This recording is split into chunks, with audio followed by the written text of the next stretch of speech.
wɔnom de wɔn ano atom bi na no ɛna kane soɔfoɔ bɛde akyire ya no ɔhwe sikasɛm soɔ ɛwɔ mɛm ha sɛnom maame Monakwete wɔde ato dwa sɛ ɛyɛ sikasɛm ho nkaeɛ ya no ɛkɔ so adadaada yɛn sɛntimi nkaeɛ no atoro bi apie mu ya fofoɔ no wɔnom ahu wɔnom kyerɛ sɛ economic team no ya wɔnom wɔ mɛm ha sɛnom no ɛyɛ ade a ɛnsɛnkan a wɔne wɔn ka no wɔnom adi atoro bi wɔ mɛ nam so nti no wɔnom kyerɛ sɛ no ka ho ɛnam wɔn akyɛ a wɔnom yɛ hwehwɛmu ansa na sika no wɔde bɛma yɛ na wɔtumi ɛde ama yɛ maame Monakwete ne nsɛm bi ya wɔkan yɛ ɛde fa nsɛm abusua yɛn kɔ ahoma no so ne nkotie bi. You go to the president with very valid points because you are concerned about the future of your party. Your party's future goes beyond his presidency. You are concerned about the economy. You are concerned about your people. And yet, when he asks you to stand down and wait for an action that will take place either right after budget or after an IMF deal is concluded. And from what we are seeing, it is possible there won't be an IMF deal until early next year. So which timeline is it that you're going with? And that surprises me, talking about surprises. So I think that the MPs went to meet the president and something radically changed, which put down even their own conviction. Because when they were going, they gave us the impression that they were convinced. Mm-hmm. So what changed? Clearly, signals had to be sent to the market and to the people. You went, and now those signals are not being sent. There has to be a change of the economic team. This team is no longer credible. This is a team that has lied not only to the people of Ghana outside your party, but they've also lied to you. And the IMF has found them out. The numbers they gave, the macroeconomic numbers they gave, were not correct. You have found that out. I am also surprised that as president, when you now find out that others, external partners, have found that your numbers are not correct and credibility issues have come, you will still want to keep the manager of the economy who created the situation at post to continue the negotiations with the IMF who have found him out. Clearly, they have no respect for him. Abusiama mi Monakwete kane photo sanso for abedi akyire e de ma omeyi e na wo kire se na do danko akufo do ne ho ye ne won pa se IMF eye ensankan ya empanyimfo no omkokan ye no wono akasa hu sa atro bi afri mu aba nanso panyipa ya wodi animu na asa wontimi nka na asem ya woda so a wo maneti akonwa so no wodi animguase abre wo meyi na watwe o meyi ntro etwa mampanyi ntro ama ne atrapo akodru empanyimfo ahodo ya wonom so wa ma ahodo so dia na wei no eye animguase e de ma wo meyi no ono akasa no wadwene ho a wonti asia na nsem na hyebadwafo ka eye dom kese no ebinum esore ye ya na wonom ekire senkebe ya ye finance minister Ken Ofori Ata wane ye radubo ahen enka wonom enwo mu concern free adwa no so fi se wonom dwumadie no niam ankoye na so no se na nsen ase wo masate ada ya wodwene ho a enye ye ntene maame Monakwete ne nsem ahodo ya wode to dwa efa IMF ene Ghana nkitahudi a wo kire se atro bi afri mu aba no ebusia no bi na ya dane ekire ede amamo no yetu nsem no so ede amamo na nsen ya da MPP mrahebadwafo ya wono wo mrahebadwam wonom emo hom ne so ena wo kire se na nsen sadia sikasem atete na yen sikasem nte no amafam go ho nsem nyina no akwasoro wo manfo ho kire wonom papa pente no wonom ejira mu edema wonom manfo de omo manfo bekana no ena wonom de ba mrahebadwam nte no wonom bejira bonten eto wonom anum to kire se da bi sadia niam asiko no fotosanfo ekebeya won free na adwa so na ofoforo emetoa so fisi ese wa ye bi atwa so yen kasa wa ye bi atoa so bema be ye bi wa ma me ye ni nyina ntine na afemu dia wa ye no enkebeya enso oman nani ema adehye ne ho nto wono nte no won koma obi foforo mra na nka wo metena so asemi ko asemi ba na senyada ena mampanyi na adodan kwa akufo ado wono ankasa ne mrahebadwafo ehia ye afenhia mudie na chi no bibia ye din yente hwe biem eno na Ghana for bi kire say Ghana asem no say wo mo ne mampanyi kwhia ye no sika jet could be cash ebia prebenuti e na ama wo maka wono ma no naleka anaso mato ma no naleka wono mo nka asem hwebie mo no na asem we se nam so ama asante achem north ma hyebedwane woni monyafo andi apia kubi wa ba bonten e kire say sa ensem ni nyina no eye hrodohro adansem no kra bia nim wonom ani sika de na so no omadwen pa de sebi wonom ma obi emfa sika bi emeto ye rock ampia kubi ni semu a wode tu dwane bi eni. And I'm saying that I want somebody, one person or anybody, if I hear anybody working for any of such persons or if working for, if you are saying were we motivated by money, I said no, but I want somebody from where you think they can bring money, maybe from government institution, from institution owned by members of government. Notwithstanding the fact that it's not coming from you, I will come out with information. I am saying that we are beyond that. Our motivation is not the financial inducement. We don't have money in our pocket, but at least we have conscience. We will not reduce ourselves to that situation. And I warn you that anybody who wants to attempt, please be advised. I'm sure we have sent this message to some people. They have sat upright. And I'm referring to situations of yesterday, saying that we have sound enough warning to people who want to influence members of our coalition with materialism. It won't happen. Anybody in government owns even a business or owns even Joy FM. And Joy FM starts out to say that or putting on a platform or putting even on social media, they will see what will happen. I'm challenging, and I want that challenge to come. I'm only giving respect to what my majority caucus has said. Awusiafo panyin ya yete na no di semi wano na wode wani chemu asante achem no fo a wayem na hyebadwane di ma de hye ya wono mo empotem wo yira andi apia kubi ena yekọ ekotie ne no yetu asem no so fa ye ni kyeremu ewo Food and Drugs Authority eye FDA fo wonom so enchen na empanyimfo yi ena oban na mamra no edi to mi ahya wonom samsa wonhwe sebeya enuane ensuo no ahodo ene enku eye niam bia ye de ka honamani edi wra ni padua ni mo no wobia entimi fa ewudro bi entimi enfrafra na se ne boni bi nkom ema ne nkwafa oye na bi enfamle tememfo na wonum dwumadia ya wonum de na busua na se womam hom ne so wonum entra se fa won san hye won damri fa munte no wonum sorry ya wonum di wom dwuma no na wom de ba kwa na se wom de abeto dwa eni se wonum aye hwehwemu ehun se na se Ghana fo no binom wonum a kire se womafo aye kese enkanka ne ma no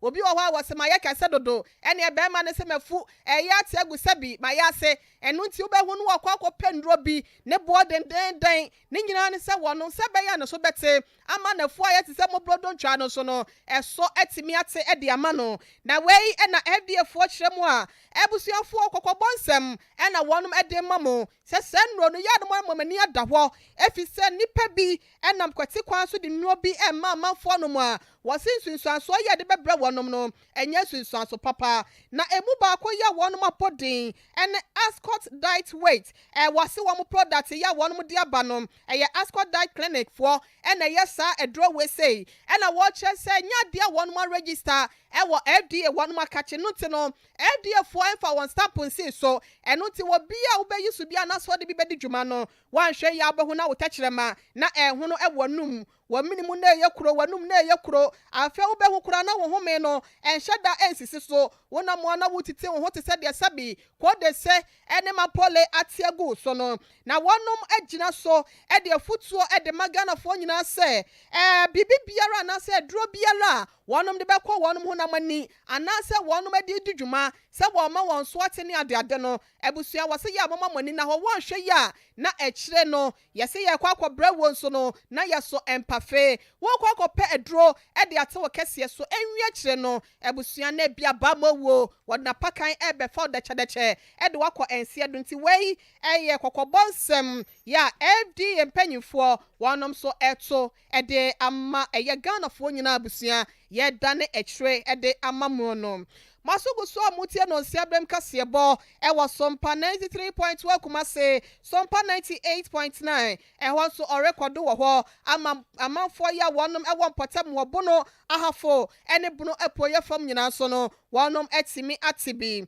yeto nsem no so de amamo anansen ya da Ghana ma panyin adan kwakufo do betena adwa no so no ena brempo na nsa na wo beba ne nto obom no wade to Ghana fo nyina anim simpia bialo begina so etu na num to se Ghana fo ya na dom ede won kokromoti dom no na wo beye man panyin betena man panyin adwa no so a wo behwe se de sua ho nsem ebetimi agina ne na so na ne nyina mu de ode bebo mu kura pa ka ho bi e ma ne ba adwa no so no ene se wo ba nto so su kukwa mekwa Free Senior High School what bebo aze e de ama ye mofra no ampa ne apa wo ba ye no e yade a ye nyina di ho adanse se edi dwuma na enumu enane Most Reverend Professor Emmanuel Kwaku Asante wono ena kane na wo ye presiding bishop e de ma Methodist asafo brekro na National Peace Council wono ena na titinani wade afutuo magana fo nyina enkanka eni adesuafo no se wonu munya hohyeso na Free Senior High School na ba no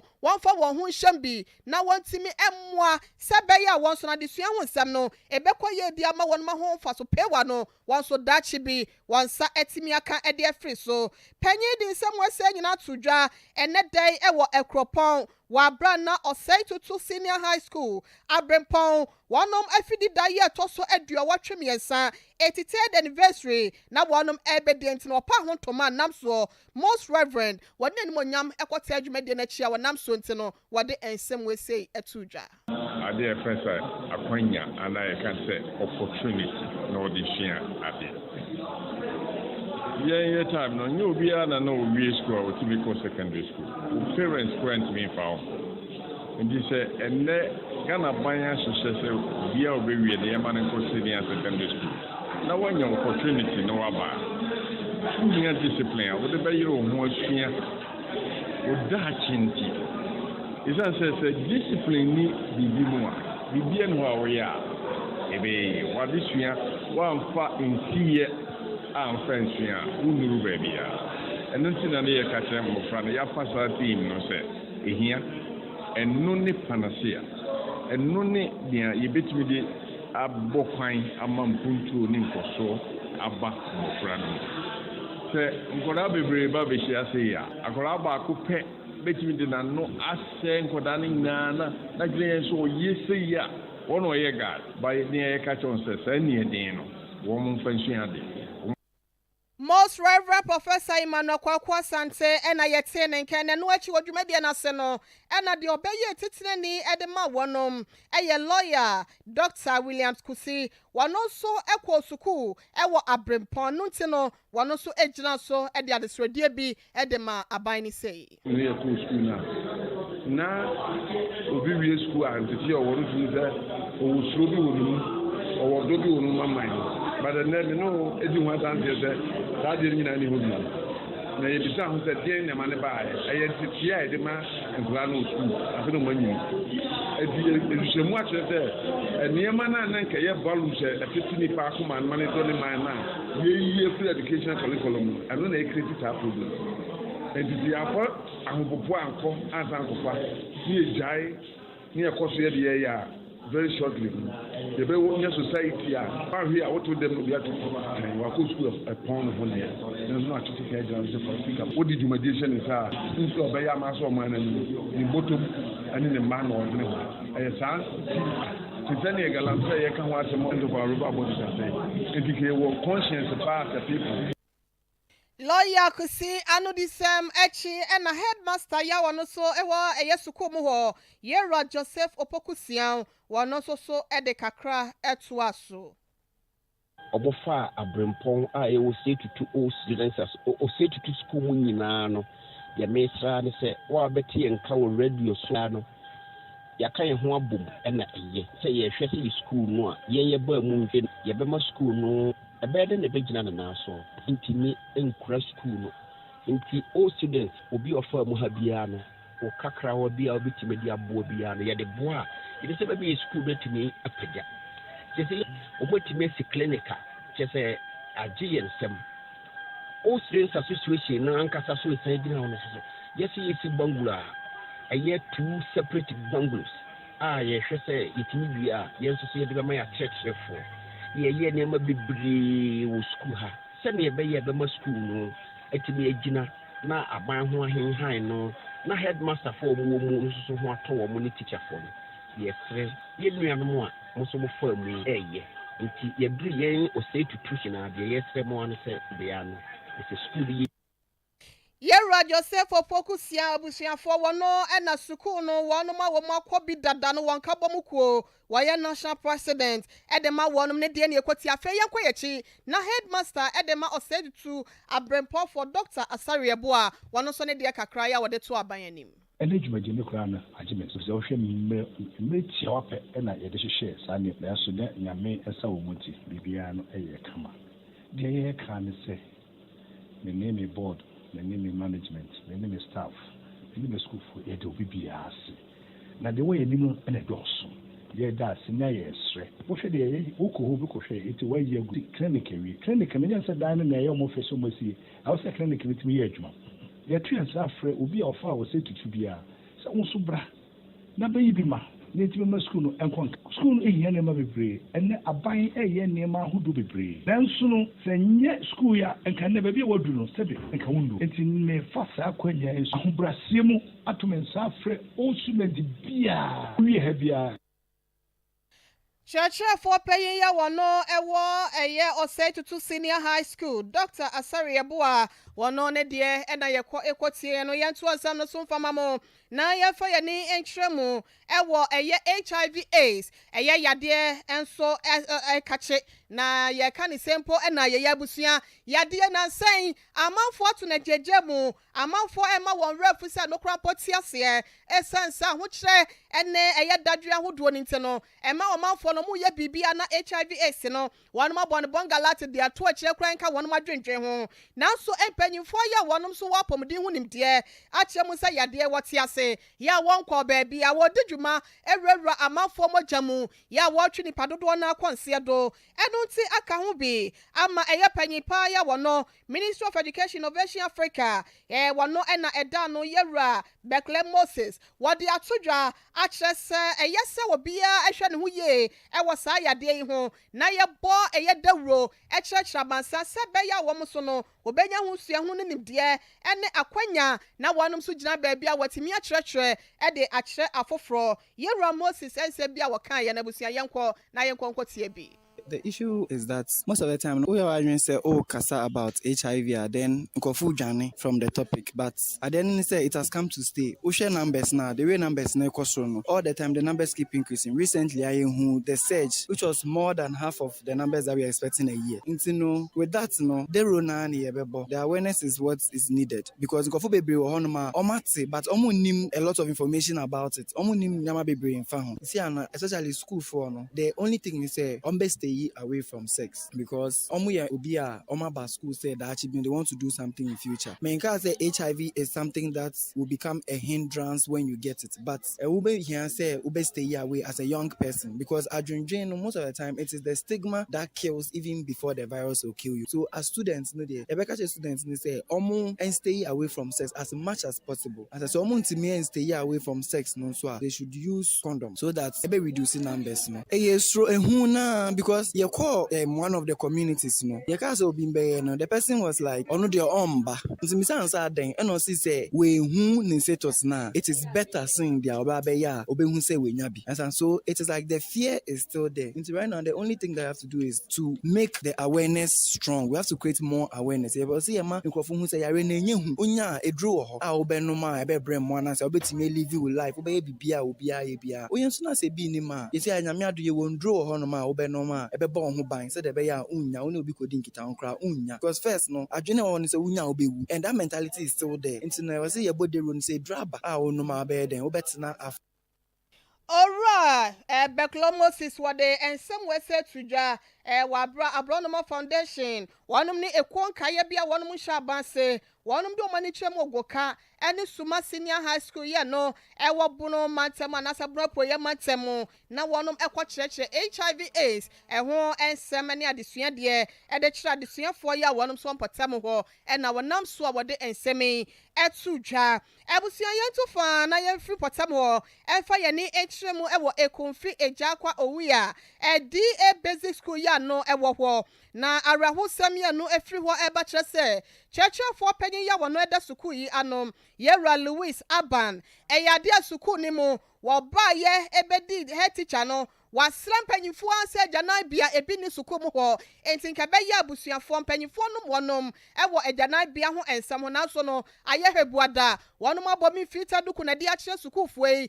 ɛne wonom akyerɛkyerɛfo ne sukuu panyimfo na ɛno na teacher anase head teacher Mr. Louis Aban ɛne yam ka no wabra na wɔ sukuu mu ɛna wɔde na ni kyerɛ mu ɛwɔ nwura mu sɛ wɔkɔ akosiesie ne ho abusua rahosɛm sɛ wakɔ akɔtia wɔ bi so ama wɔwɔ naka no ya eno akwa ya arahosem ewo ekonfi mensin mu wo emfifi matamum na eno ni kyerɛ mu ye ba ye no ene sasabe ya na sa arahosem ikoso no ababa wa bia wono so yesuani ena no ono so ebutu nwura mu baabi ya wono so ane agyanan yi na wono so eye bi husa ewo ho ena kyesa wote se wo bi tiatia mu wo ho a wodim ni kakwa ya se ono ankasa ni suku panyin ena dafom a wo aka no ya wo munyam ewo fom we na eno ena empanyifo egyina so ede eya desrede ama empanyifo se wese eka ho a enkwada mako enum ena wonom ya desuafo a wo etimi akeka wonom e wosuku mu wonte no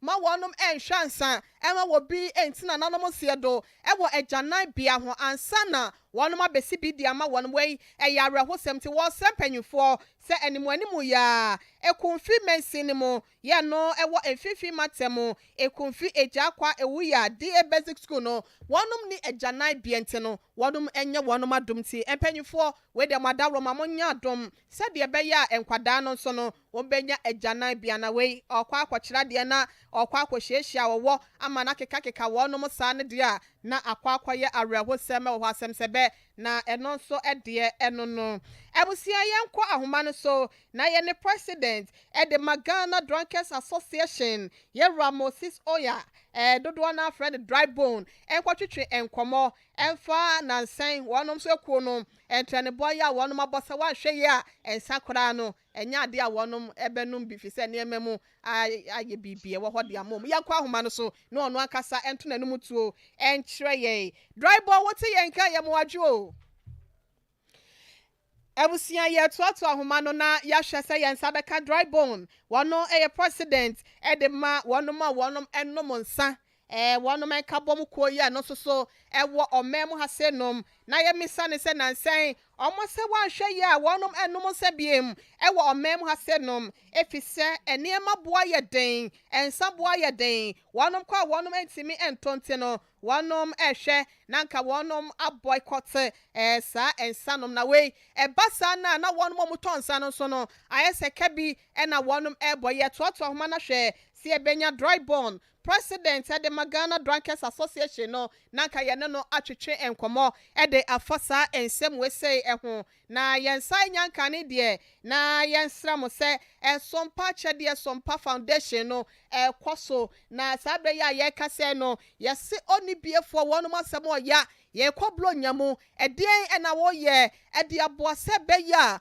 wonom ma wo mu ni bia janka ne nwisiafo ekunafo ya wonom kunuma ye ewaja wonom ya no wonom se be de na wonom adidi enu ntita one media yese boa yen na yentimi emmo afoforo enu ntina niema bia edi anase ye dia ensen no biti se mo esichire meleke sardine ene de keka hu nyina no bomodin ne fa bra Sompa FM ye wokuma se soame enom hotel wonchen wo pe ne ye wo enti wo ba ye begene fefe ne ya dawase ebi nso a won so pesa wo de no wo ye ne sika afem momo number no 0598 559802 0598 459802. Edia beba Tara One Media anase Brexit Foster. Eya na washano so dia mana say ebi awo eniama na pese ya befa 0244 834 838. Ye beba na ya befa ada wase afebusia yankwa woma no so na ye ni dry bone. President de Magana Drunkers Association emon komo dry bone timi kan ye mo adwo. Mavi. Dry bone what timi kan? Metonka. Ora mo adwo. Mejo so mini aba. Yo, wada Roma, where the eternity ama yen. Yenya nti yesa woni wukuo ma no. Mo se niema ntoto ya mo be jai ensa mo koto nom no. Mo be jai. E de ensam na ekoso wo ho. No kwa de jaje ye be jai. Nye jaso so a oman be dane butu. Oman be boka. Mini aba utie me. Tie wo pa. Before oman peni akufado, ba be di oman peni no. No, okayeku no. So what na make an say? Mate was pa. Before Omampeni na do danko akufado bedi Omampeni okayeku no because obi a wakese glass be a default member of the association. What inaugural speech mpo no oka esi sudua say enka no he den no twabi but sesi a we jai. Na wenja we hu mfaso e wo mu nti no so nka be ya okrampo be si apetition factory ama yet me export ensa akwa manone ama betray for so be aye den actually I was a Ghana yes year one sapa na create adwuma minya corona ba ye yes you use mortar Guinness based sanitizer ni bisa Dabi ya can say you use energy drink based sanitizer Dabi ya can say you use vitamin based sanitizer ya ka sa petition yi na yemfanye.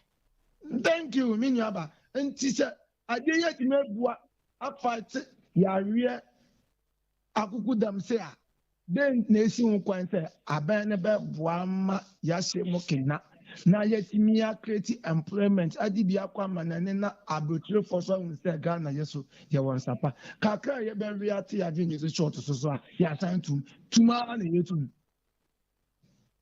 Would you wear their one? Dry boy, ya brain ti say some person mo ye de ben pa wada Roma boniti ama yen. Me pa cho ka wanu tum na mi wie. When you see the breast na ye adwo we wada Roma ma bumfu. Me mbumfu ye na me se ka wanu tum na mi wie na ye betum a ye betum atu petru me emfa me ho. Ye betum atu koko mu gold mu emfa me ho. Na ensa ya tum de me nte ase because aka moment na ye friend ensa. So what na make an say? Mate was here pa dry. Anti sha minya ba ye giant san we enda. Minya asama me ne okay. Unemployment rate ebe increase o man mu. Enye adeketwa. Accra Brewery over 4,000 workers na bu ye be lay omo off. I don't call bitters. Ye be lay omo off. Happy man obibini ne ye friends that ye bitters nyina ye be lay omo off. National unemployment rate ebe create o man mu. Ensa kakra ye reja create employment am o man no. Say adwinti bebre na committee suicide minya. Dry boy they also to boy say. Akwa no wu akaso ano. Obi nka oba drinking spot no ka na hawa anka ba disa obewu. Akwa no de no ko ma ebi anka wonwu. Ebi anka onwu. Anka oba ka na hawa ma ya refer na ma psychologist. Na minya na ma boa ye de ama. Ensa so boa ye de. Se nkete ku na eku me nkrofo. Bible ne bo ne sen na net ye na apagya akosi sen. First, okita 5 seed out minimum 5 thought. Minya ba te okita 5 seed in 1.5 thought. Oya da aka bi atra wase. Obi jije oya da aka wa bi atra no. Minya ba nyesi o man ni mo no. Me pa man peni akufa da asem because oya man peni first o man peni wa kasa apetichi de ye. Na mo wonu po de wejanum but obesi factory. Amampeni bia she boss obesi apetition factory apart from akufado. But minim say on adwene say bia ye nom nsa ye nom ya adwen o enti na oka na sawo. Because minyaba On share here, number of rejected ballot papers 2024. Ghana Beboka rough because rejected ballot in Nigeria. Because my members here were 10.6 million members. You see a benefit start twice about. Show number of rejected ballot papers are on my number kind. Until yes, on my business. Kankabaya. Or appoint here ministerial position. Because tonton, meaning about to assume me. Yeah, no, son, ebi no, son, no more fadring. And yeah, you know, to the air for no see, I said, no, also chow Cassano, so mammy, I may adoma, or China, the air from there to us, so why, or Daroma. And you know. Me register number do Miss Cadia near be a baby shem dry.